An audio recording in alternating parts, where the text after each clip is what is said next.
Music entertainment की प्रस्तुति। DJ ओम शंकर माँ गायत्री रिकॉर्डिंग परसा खरभिंडा। दिल रोता है तेरी याद में, क्यों छोड़ के चला गया। दिल रोता है तेरी याद में, क्यों छोड़ के चला गया। दिल रोता है तेरी याद में, क्यों छोड़ के चला गया। शीशे जैसे दिल को, शीशे जैसे दिल को क्यों तोड़ के चला गया। दिल रोता है तेरी याद में, क्यों छोड़ के चला गया। दिल रोता है तेरी याद में, क्यों छोड़ के चला गया।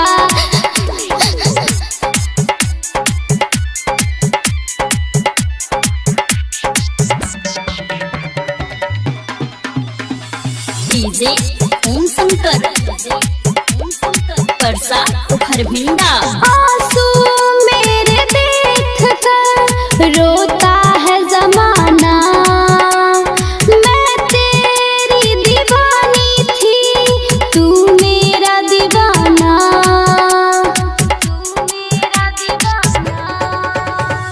आंसू मेरे देख कर रोता है जमाना। मैं तेरी दीवानी थी, तू मेरा दीवाना। मेरी जिंदगी को क्यों, मेरी जिंदगी को क्यों जग छोड़ के चला गया। दिल रोता है तेरी याद में, क्यों छोड़ के चला गया। दिल रोता है तेरी याद में, क्यों छोड़ के चला गया।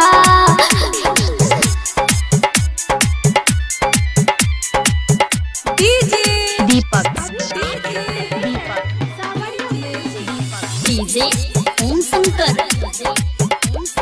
परसा खरभिंडा। बदनाम हो गई हूँ तुझसे दिल लगा के। क्या मिल गया तुझे सनम, मुझको यूं रुला के।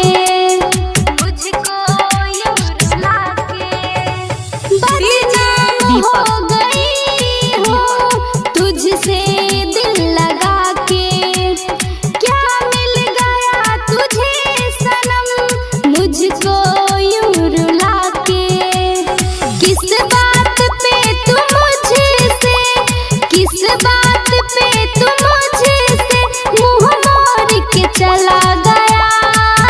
दिल रोता है तेरी याद में, क्यों छोड़ के चला गया।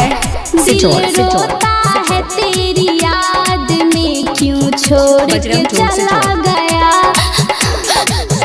Remix by DJ Deepak.